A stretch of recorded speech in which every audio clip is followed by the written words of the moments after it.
Buddy, Robert the Coroner Drap here, and good to my word, last night I sat down and I watched the entirety of the TLC pay-per-view from Dallas, Texas.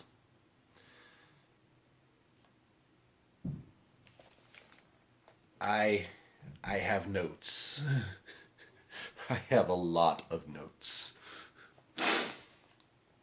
Let's start off top of the show. Just gonna roll right into it.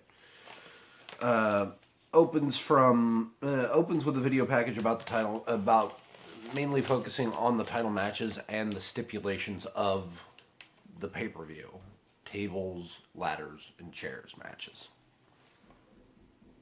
A lot of these matches didn't I didn't give a fuck about anyway, so I guess the impact of it really didn't mean that much to me.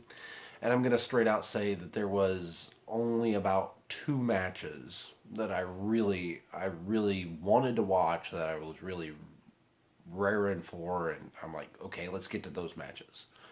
The Miz versus Dolph Ziggler for the Intercontinental title, and AJ Styles versus Dean Ambrose for the WWE title.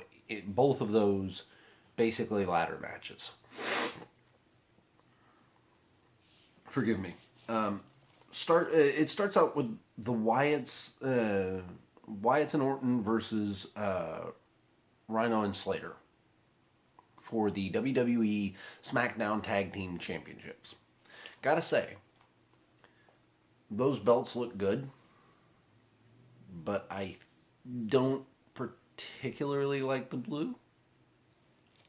It's not a terrible deal breaker, but it didn't look great. I wrote here, I love the way they start out with Randy Orton's entrance and immediately cut to the Wyatt family entrance. So it wasn't even like 3 seconds of Randy Orton's red and gold entrance where you see him spreading his arms and it skink, Wyatt family cut. Nice. The announce team mentioned former odd couple tag teams that had formed in the past. And Morrow mentions the Cowboys.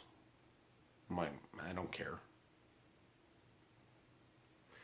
I marked this up. Randy Orton wearing a black sleeveless hoodie with a viper on the back.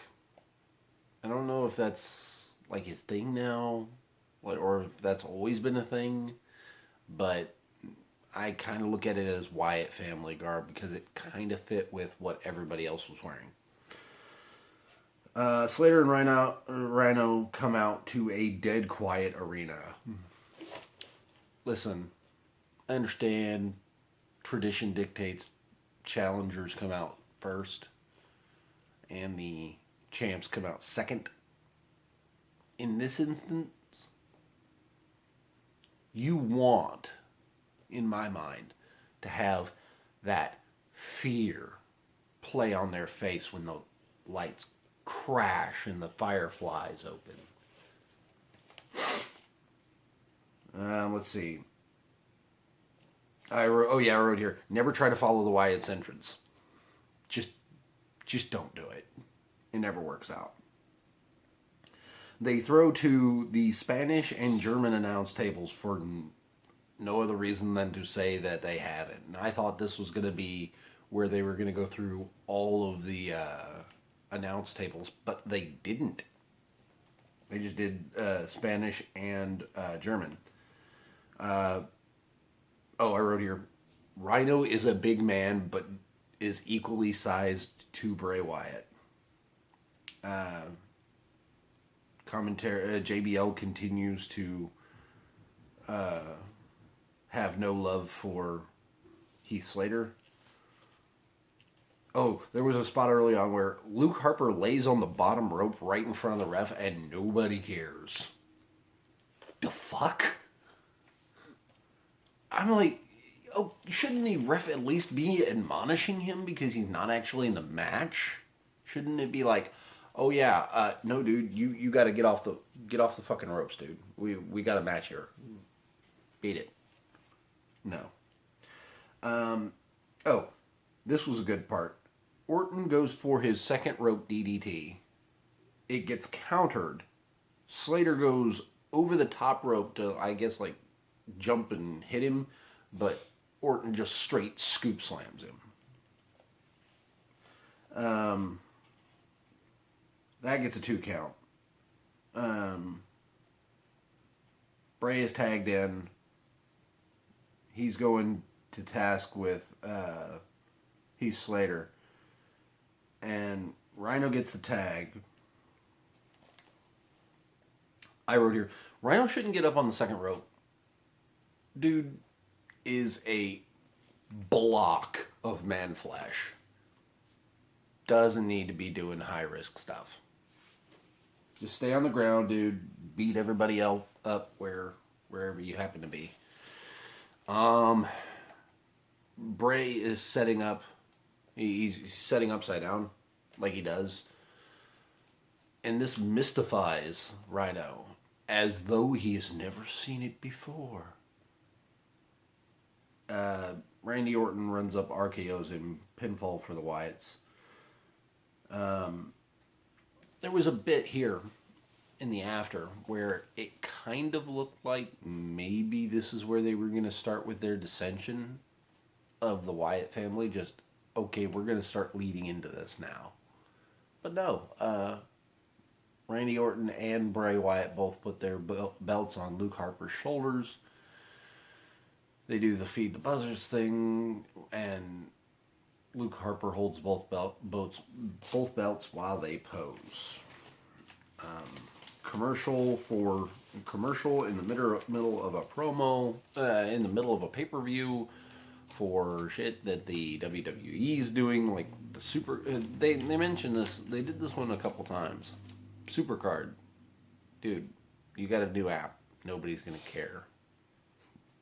There was a K commercial thing. I thought this was rather nice, but I didn't understand how it got here. Was a K commercial, K Jewelers commercial, where the guy is picking out the ring with Natalia. Why? The fuck?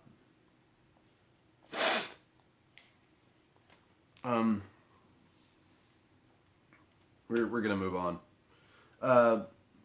Come back from that. There's a backstage interview with Dean Ambrose. He's asked about James Ellsworth, and he doesn't seem like he cared. It's like, no, I'm sure he's at home. Propped up feet, cold beer, whatever. Anyway, I got this match with AJ Styles, and I'm going to beat the crap out of him. Okay, please, no, yes, make this man less important. Make this man who's been basically the cog in your entire feud with AJ Styles mean nothing. No, we're gonna. He cuts a crazed face promo. So basically, he's saying all these face things, but he's doing it in the most insane, like, I'm gonna talk real normal. Real normal. Dude, pick a speed. There's an AJ Styles interview that follows basically the same thing, but, heel. Oh, I'm gonna beat you up for the Fighting Man Championship. Next, we had Nikki Bella versus Carmella in a no disqualification match. They mentions it's only the second no DQ match, first no DQ match for the women in TLC history. No, it's not. How about the chairs match?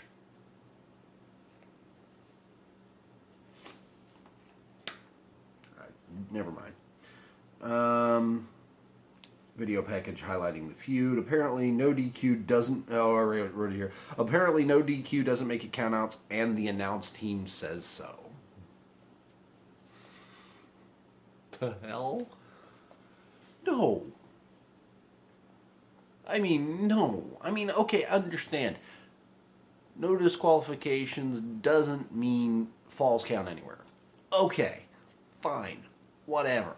Don't care. But if you're in a no disqualification match, you should also not be able to be counted out. But no, we're gonna go with that because that makes sense. Carmella throughout the match starts working Nikki's leg. I believe it was her left leg. I wrote here. Carmella gets Nikki in a tree of woe, adds kendo stick shots. She was in that tree of woe for like a goddamn year and couldn't figure out how to get out of it. I don't know. Start moving your feet until you fall on your shoulders. Girl, I know you took some sick bumps back when you first started and your neck's all messed up. So you maybe don't want to fall on your neck, but seriously, don't just hang there. Because Carmella put her in the tree of woe. Went over, got out the ring, got under the ring, grabbed the kendo stick, got out, held it up, got back in the ring, and starts hitting Nikki's leg. She mocks the "You Can't See Me" by Cena. Which, after a kendo shot, knocks Nikki out of the thing. The code of silence is countered by Nikki grabbing the kendo stick and batting her in the face. And let's see. Oh, I wrote this all the way. Gotta mention that Nikki Bella holds the kendo stick from the wrong end the entire time. I used to be in martial arts. I know which end of that stick to hold to make it work. I don't know if they're doing that intentionally. Like, oh, we got the thicker end, it doesn't move apart as much, so we're going to use it to hit each other so that way it's safe. Let me tell you this. That's not how that works. Personal experience, that's not how that works.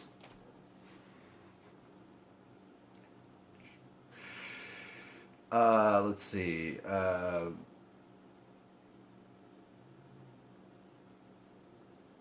There was a spin kick from the barricade that Nikki did that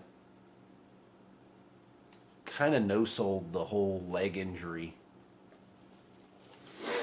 Not a big deal, but it was a nice spot, I thought. So, Nikki grabs a fire extinguisher, and then, after using pretty much the whole damn thing, hits the Rack Attack 2.0 for the pinfall. Okay.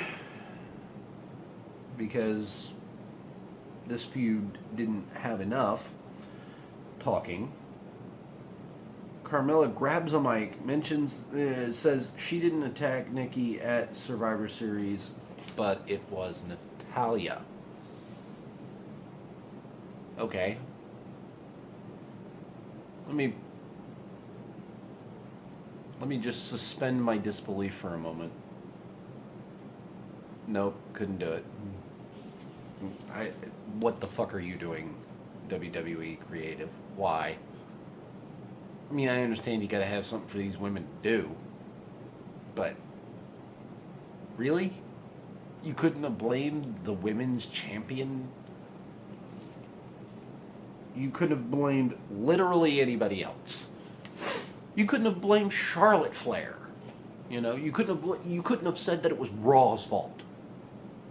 That's what I'm thinking. When I heard, oh, she got attacked, I'm thinking, you know what? In the back of my head, why not write it that Raw was the one that did it? Raw, Charlotte Flair came over, beat the crap out of her, didn't want anybody to know she'd done it because that would have been against the rules. She didn't want Nikki Bella in the match because she knew how good Becky is. She didn't want to face the longest reigning Divas champion of all time.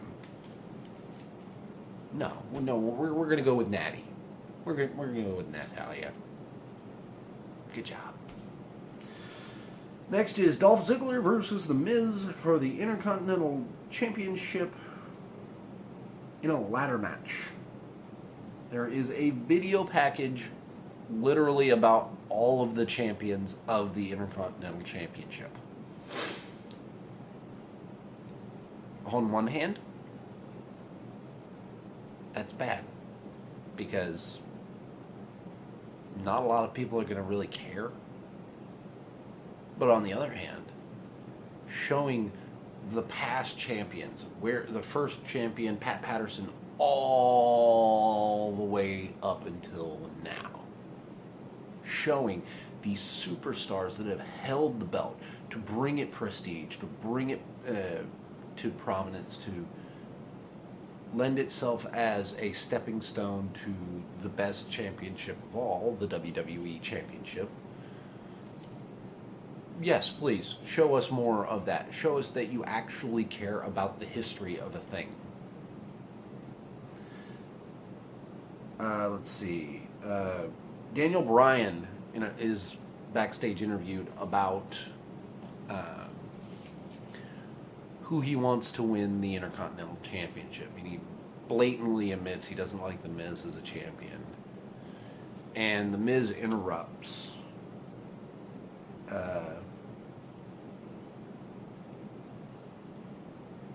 Ziggler comes out and they throw to the Japanese with Funaki. I'm sorry. I was never a big fan of Kaientai, but Funaki. The fact that this man went from, just like JBL, just like Jerry the King Lawler, went from in-ring competitor to announcer, and just like Jerry the King Lawler, seems to have a longevity of that. Beautiful. Keep him employed, guys. I don't know if he's doing any good work because I don't speak Japanese. But they throw to the Japanese, Brazilian, I'm assuming in Portuguese, the Russian and the Mandarin announce teams. Because we need that many for a network exclusive pay-per-view in Dallas. You could have gotten away with just a few and then phoned it in later. I wrote here, Miz and Maurice work well, but she should have been banned from ringside because she has absolutely no purpose during this match. Zero.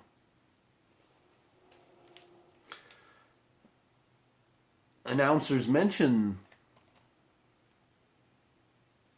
the match is underway. Announce team mentions Maurice. JBL, wouldn't you use your wife? That's not a good thing to say, JBL. You don't need to say that. No. Just no. Stop it.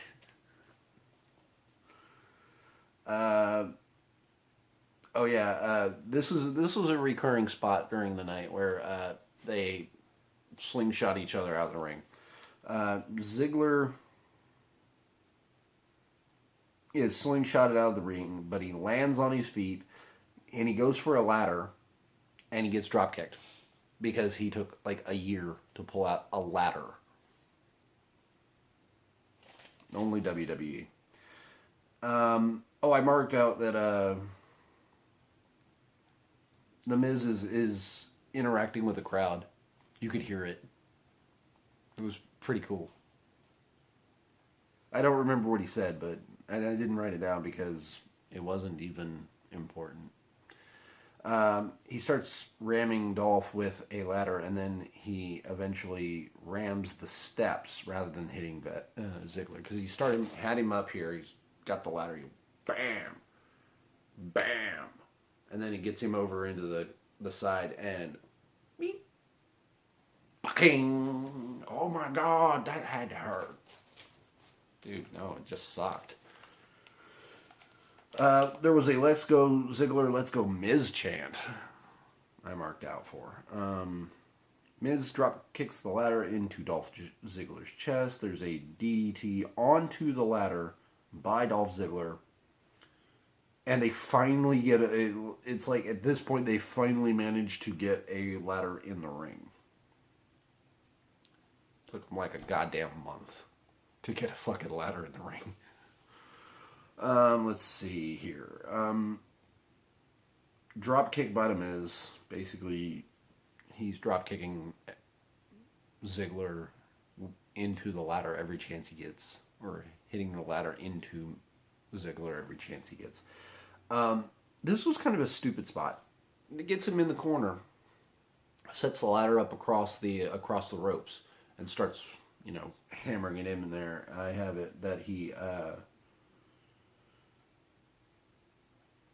gets trapped in the corner. Ziggler counters and gets up on top of the ladder and does an elbow drop. Ziggler almost has the belt, and Miz interferes, basically grabbing him by the ankle.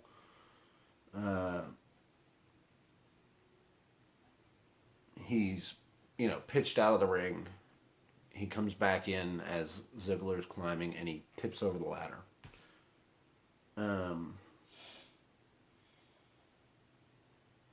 They set it back up, get back up on there. He continues his. Oh yeah, he continues his mockery of Daniel Bryan. Then he not only, I thought it was like a vertical figure four. Like he has that leg hooked around the end of the ladder through it, and he's working the leg. And then he actually literally does later a figure four through the ladder. I wrote JBL is Captain Obvious. I forget why I wrote that, but JBL will state a lot of the obvious things. Oh, this is his opportunity. He's got to take advantage. Thank you, Captain Obvious. Miz continues smart heel tactics by focusing on the legs, but the crowd is still kind of dead. It's like, okay. The crowd just didn't care, and for a match like this, especially when where two guys are trying to have the blow off to a match, it should not be. There is a skull-crushing finale on the ladder, but it misses slightly. Miz hanging... this is where he hit the skull-crushing finale, but kind of missed it. Didn't hit it square on the ladder. Safety. And then he sets the ladder up and he goes up, but... Ziggler pushes the ladder out the way, and he's hanging and he's landing hard. He lands hard. I guess he landed on his feet, and then he rolls out of the ring. And I noticed that not only is his leg hurt, but he's also bleeding from the back of the head. Like legit, he was legit bleeding in the back of his head. So I marked that one out. This starts a one-legged butt-kicking contest by both men because of the way that Miz landed. His legs hurt, and then Ziggler obviously having taken all the abuse that he took. They're going back and forth. Um, oh, there's a slingshot powerbomb by Miz onto the ladder that was in the corner. Because we didn't have enough people trying to end their careers tonight. Let's continue. Wearing the vestiges of battle was pretty much one of my. That's a pretty sick phrase, but they weren't really all that beat up visibly. So I don't know why I said it. I wrote here. Oh my God, the upper body strength of Dolph Ziggler is amazing, because at this point he's got both legs that have been worked on, so not a lot of standing. So he just like power climbs all the way to the top, just his upper body strength, and I'm like, wow, that's pretty freaking impressive. I've never tried to do that. I don't want to try to do that. That'd be bad. Let's see here. 2 low blows and the Miz retains because he had a pair of ladders. They're both at the top. Miz just cup shots him twice. Ziggler falls off. I thought this was going to lead to like a double push of the ladders. Like he pushes both the ladders off and Miz flies over the top, hits the ground, and then, reset and go. But no. Miz cuts promo of the lifetime. Of his life, basically. Crediting Daniel Bryan for motivating him by giving Dolph Ziggler all these chances, and he's like, "We finally did it, Bryan." And then he rants on the crowd. It was a pretty good promo. Kalisto versus Baron Corbin in a chairs match, and I don't care. Wrote it. Don't care. Still don't care. Watched it, don't care. There's a video package, Kalisto comes out in his bouncy, jumpy lucha style. I say lucha like that because I don't know if legit lucha wrestlers are like that or not, and I'm going to say no because this is the WWE and they do things weird. So, he comes out jumping and flipping, and then he comes in and starts pitching in chairs. So basically, all the chairs around the ring, and I'll get to this again later, all the chairs around the ring, he starts pitching into the ring. Corbin enters, and the ring announcer mentions he's the Andre the Giant Memorial Battle Royal winner. This still means nothing, but they're going to keep mentioning it. Corbin has nice. I wrote this down. Corbin has some nice chest ink. He really does. I saw that in the video package and I want to mention it for no other reason because there's nothing else interesting about this. Crowd very quiet. You can hear kids' comments. That's when you know something's bad. When you can hear children making comments to the wrestlers, you need to be more exciting.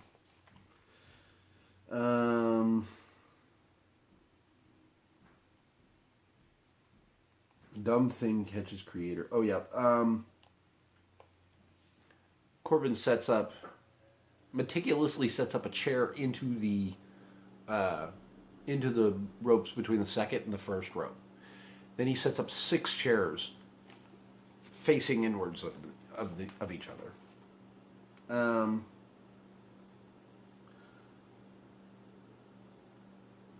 There was I guess it was like a drop toe hold or something that Kalisto did, which, blat right in the face, chair. They get outside the ring, or Corbin gets outside the ring, does a deep 6, like he was going for the between the ropes suicida, and Baron Corbin catches him in the deep 6, and I'm like, dude, just roll him in and pin him. That's it. That's all you needed to do. Show your strength. Done. Oh, this is shortly. Oh no, seated senton onto dumb thing number 2. So they basically get back in the ring, and he's laid out, and Kalisto does a seated senton onto the pile of chairs, which catches Baron Corbin. Corbin hulks out and starts piling chairs. Just angrily. Rah, rah, pile a chair, pile a chair, pile a chair. Because why not? Gotta rearrange your furniture. JBL has to stop. Has to be stopped. Somebody needs to get him off announce team. I wrote that. He is not good. And with the number of, and I'm going to take this moment, with the number of announcers they already have, they don't need JBL on the pay-per-views. You're going to do a network exclusive pay-per-view, don't have JBL. If you want to have a purchasable pay-per-view, maybe have JBL, Corey Graves, and Mauro Ranallo. David Otunga is useless. He doesn't actually add anything. But oh, there was a thing earlier. I forgot to write this down, but it came to me. During the Miz match, JBL is mentioning that in reference to how athletic the Miz is, that he is a former reality show winner, and David Otunga just straight says, "You know, I am too. I can tell you, I know how those things work." Hilarious. Move on. Kalisto kind of botches a barricade run spot. And I wrote, why is there a crowd reaction cut when there is no reaction in the crowd? They get back in there.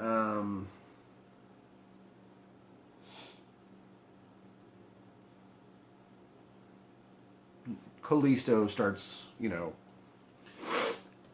piling chairs.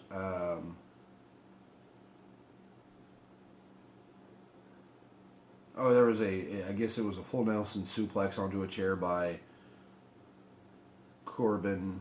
Oh, I'm sorry, flying nothing into a chair. Because I just tried to abbreviate it, because this is the end of the match. Kalisto gets up on the top rope because he's got Baron Corbin on the pile of chairs. Baron gets up and cracks him in the face with the chair as he's jumping. So he wasn't going to do a flippy thing. He just jumped. Gets caught, and then he hits the end of days onto the pile of chairs for the win. He hulks out on the announce table because he can.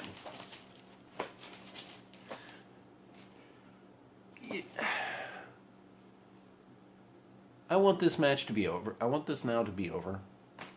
I didn't even see the build-up, and I want it to be over. I don't want Baron Corbin in that. In fact, with what happened with The Miz and the fact that they said it was the final chapter, that they are not going to be feuding for the Intercontinental Championship anymore, I want to see that Baron Corbin is the next number one contender. It needs to happen. Backstage interview with Natalya, asked about the allegations, takes time to compliment the champion Becky and Alexa Bliss for about 5 years, and then denies the attack but doesn't give a reason why. Because the question was, well, why'd she say it was you? What do you think about Natalya's accusations? Well, I just want to take a moment to say the champion's great, the challenge is great, and these women are great, and I love the women's division. This is going to be a great night for women's wrestling in general, and no, I didn't do it. Well, why would she? I mean, I know she's not the greatest person, but why would she lie? Because she's a liar. How about because she actually did it? She's trying to cover her tracks. This is me, no coffee, by the way.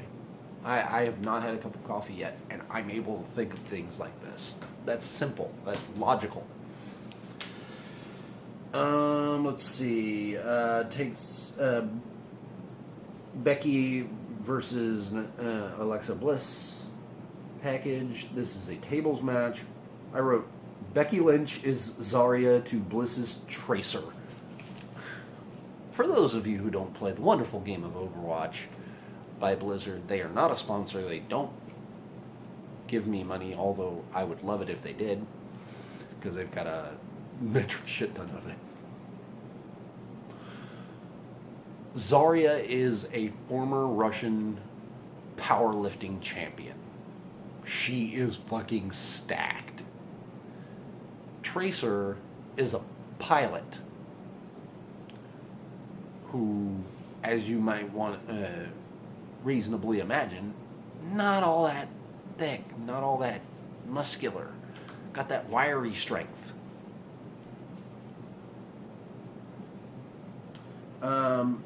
Lynch bulldozes Becky. Lynch bulldozes Bliss, just basically beating the crap out of her, throws her down. Okay, that's enough. I'm going for a table. Sets it up outside. They start having an apron fight.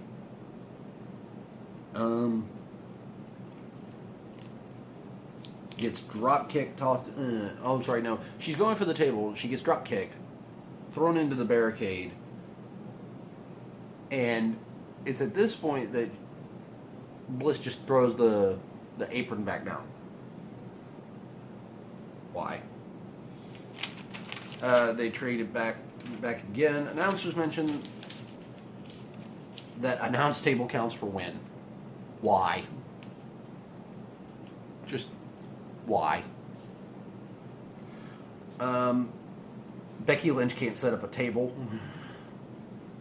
I wrote that up because they got onto the other side of the ring and they were fighting, and Lynch tried to get her set up to put through the announce table, which apparently counts.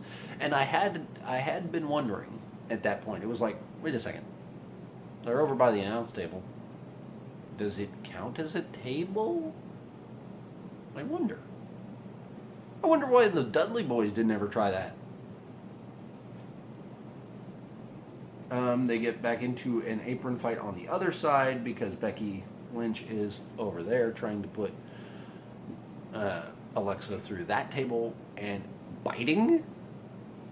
The hell? You two are professional women's wrestlers, and you're biting. That's the sort of shit I would have expected in the Divas era. Do something else. There are thousands of ways you could have gotten away from that. But no, we're going to go with biting. Because this division doesn't look enough like a joke. The crowd is firmly behind Becky. Bliss finally goes for a table after, putting her in the ring. Basically, Lynch gets tossed into the steps and then the apron a few times. Oh, announce team mentions the Dudley Boys. Because JBL's like, well, that's why the Dudley Boys were such an effective team. Bubba Ray would always have Devon set up the table for him.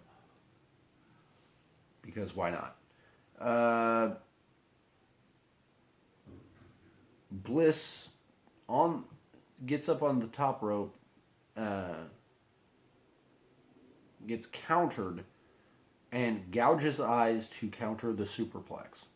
Becky falls straight down, lands on her feet, and tips over the table. I marked out that they keep moving the table. They set it up in the corner. They set it up on the. Try to set it up right. Set it up in the corner, and it keeps leading to that. You think this is going to happen.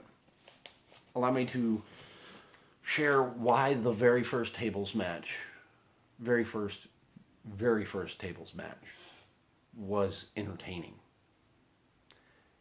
Some of the best parts were the fact that they missed and went through a table.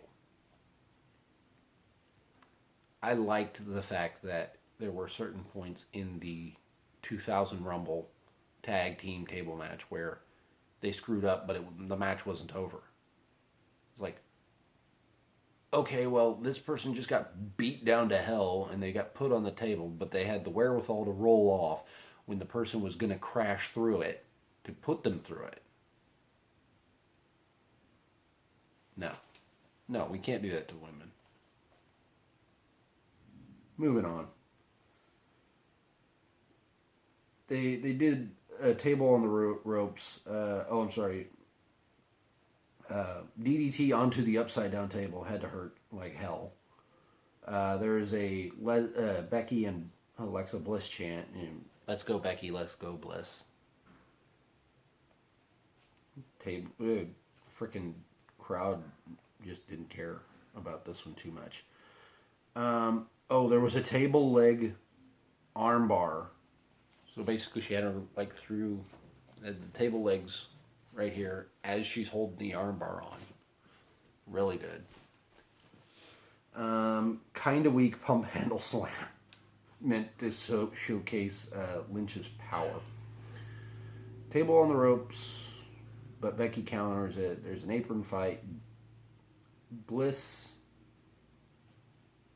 drops down onto her feet and power bombs Lynch through the table for the win. Crowd barely cares.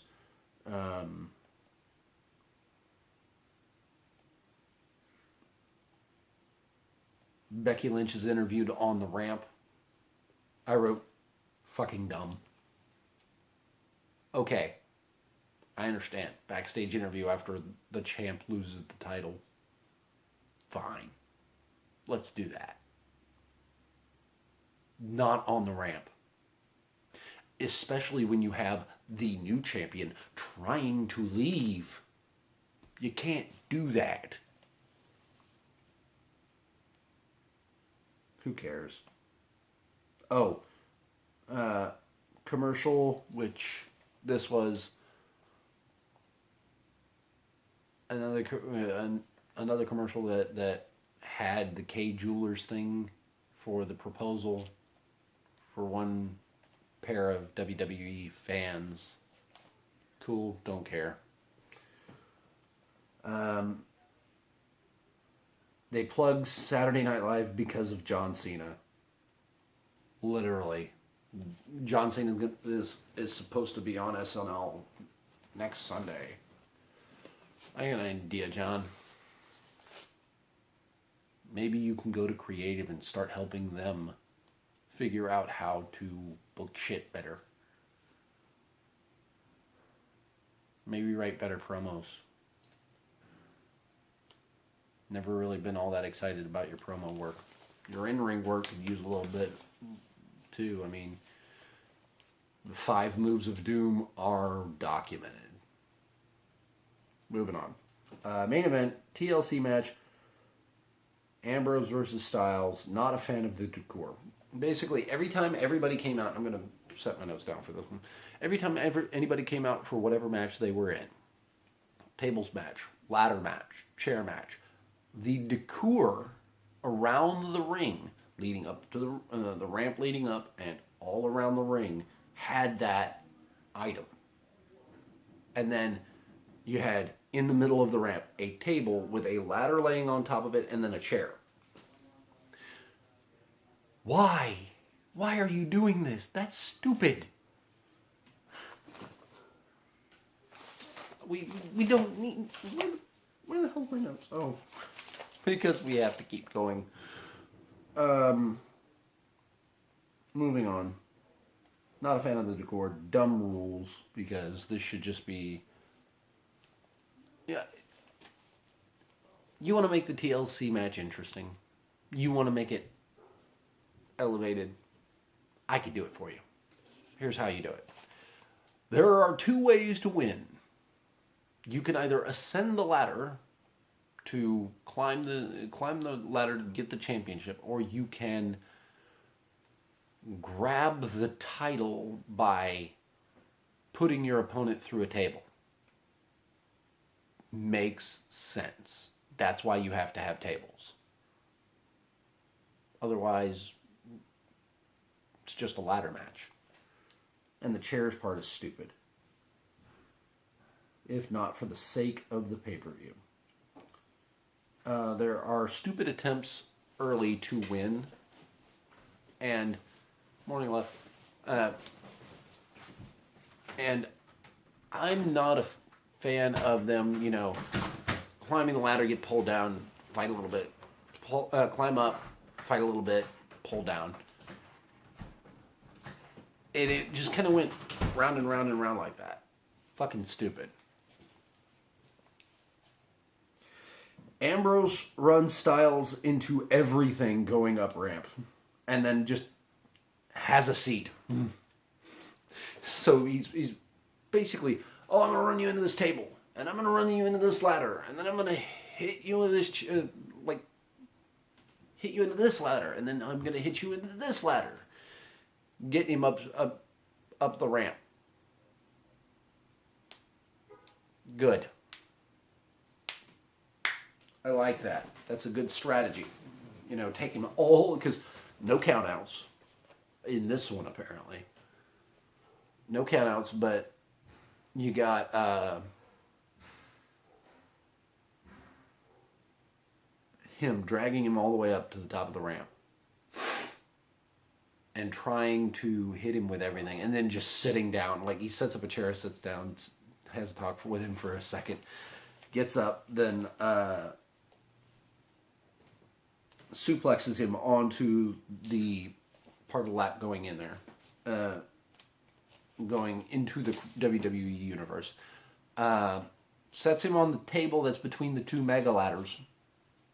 Gets up there, but does nothing. Because Styles rolls off, goes into the crowd. Dean Ambrose kindly takes the bag of trash out of the trash can before putting it on AJ Styles.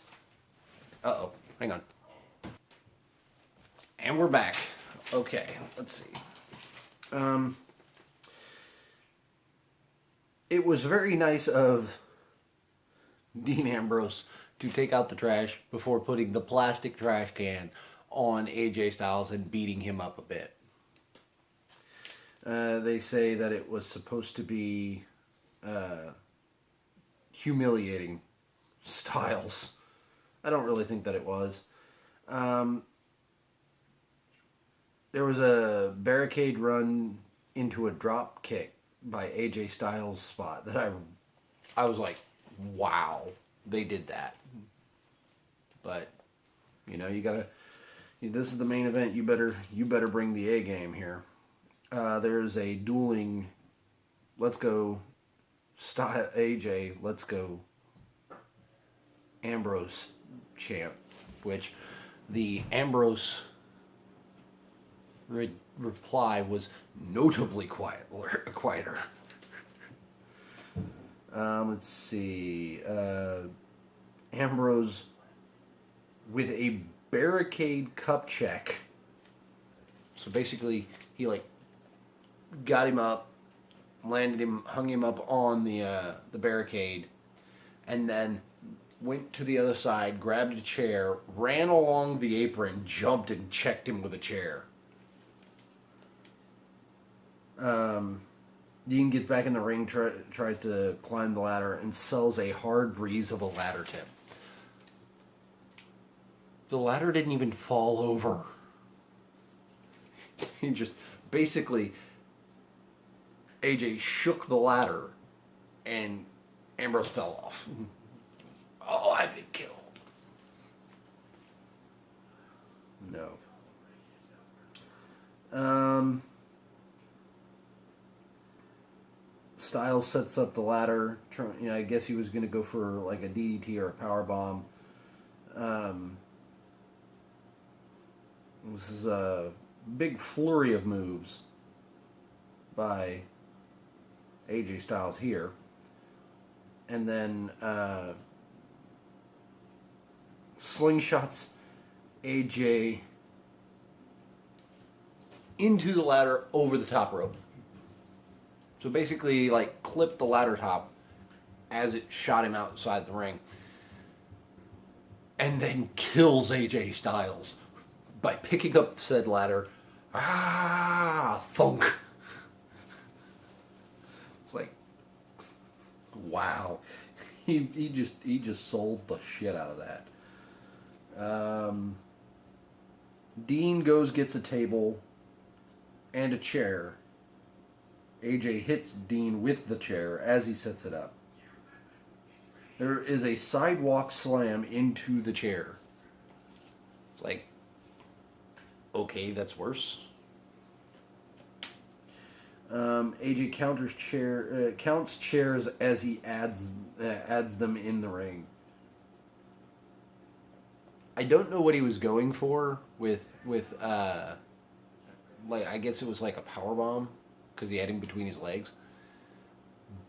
But Dean Ambrose straight not only gets out of the thing that he was, or maybe it was like a DDT, because he grabbed him by the ankles and just basically flipped him. I'm like, holy shit, Dean Ambrose is really strong. Because AJ Styles is not a light person.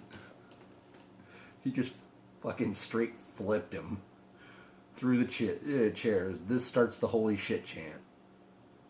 There is a power slam with the chair because they're in the middle of doing the dual shot where you actually get to see Dean Ambrose flip him again. And every time I watch it, I'm like, still, Jesus.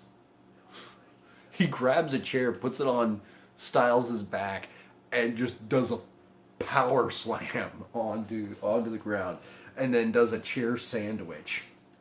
This is where he got like on the top rope and just whoomph. Good job, guys. There is a suplex through the in-ring table by AJ after a flurry. Because they got the table set up in the corner. Because Dean broke one of the legs by throwing AJ into it. They got the table set up in the corner. They're going back and forth. And it's really quick at this point. It's just like, okay, we got to get to this spot. Go. Wah, wah, wah, wah. Suplex. Done.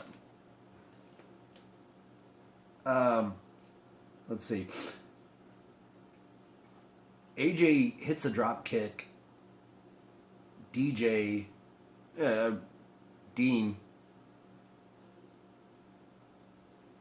Maybe that's my new ship name for him, DJ. Dean turns it into the Lunatic Lariat.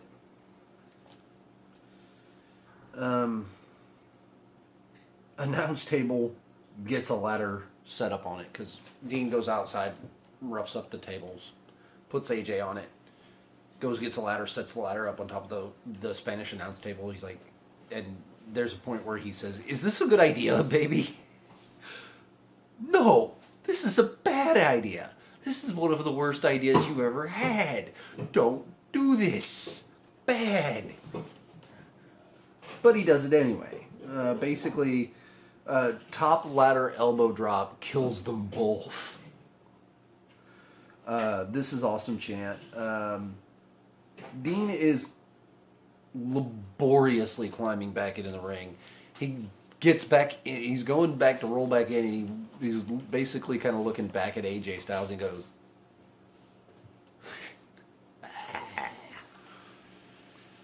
"What the fucking shit, Dean? What the fucking shit, all of you?" Making fun of John Cena like that in the middle of that for no reason. He's not even there. Come on, guys. The phenomenal forearm by AJ Styles hits Dean Ambrose as he's trying to climb up the ladder. So basically, when he hit it, he's basically... I like the phenomenal forearm from a in-ring competitor finisher. Okay, this guy's getting up. I hit him with his springboard forearm. That works. As a move to stop somebody from doing that, no. No. Anyway, duel at the top of the ladder, but both lose because Dean did headbutts. Dean's... oh, yeah. Dean got him on... I think AJ was trying to pitch him out. Dean gets him on his shoulders and spins him around and hits his face in the ladder and kills him again. I'll say this. AJ Styles can sell the shit out of some moves. But sometimes you don't need those moves sold that hard. Because they're already going to kill him. AJ grabs Dean's elbows and pulls him down. Ankles and pulls him down. There was a backflip. Like he was on the apron, he did a backflip into a reverse DDT. So basically, like, he went to, like, back elbow and missed, reached around anyway, DDT. It was a good spot. AJ does a springboard 450 through the table. Oh, and I wrote this. AJ's pants are torn. I think this happened like really early in the match, and right there on his ass cheek. Go back and watch it if you can catch it. There's a couple shots where he has torn his pants. I don't know. I don't think that was intentional. James Ellsworth comes down in a collar while AJ's, trying to climb the ladder. AJ stops. No. Gets down there, beats up on Ellsworth a little bit. Ambrose stops AJ from doing the Styles Clash onto the floor again with a clothesline, and then hits a DDT onto the steps. Ambrose climbs the ladder. He's almost at the top, and James Ellsworth pushes the ladder over, which sends Dean through 4 tables that were sitting by ringside. AJ Styles retains with James Ellsworth's help.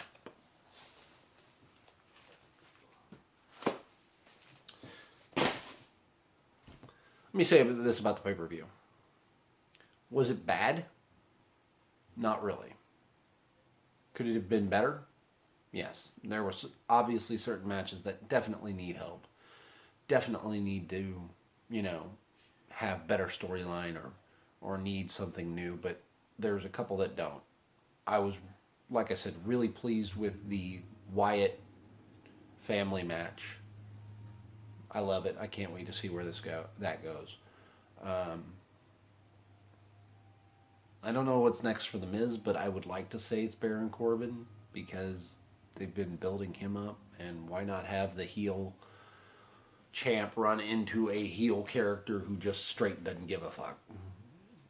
Because Ziggler, it was very much an emotional story for Ziggler.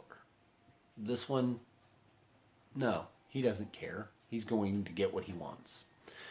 Let's see, what else do we have?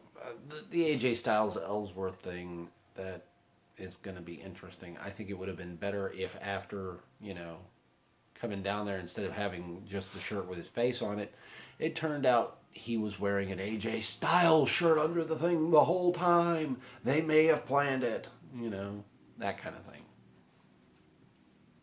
But why? Don't know. Don't care. Overall, I'd say decent 3.5 out of 5 for me. But anyway, thank you for watching. I know this is a longer video than I've been doing recently. Throw me a like, throw me a comment. maybe subscribe. That definitely helped me out. And until next time, later.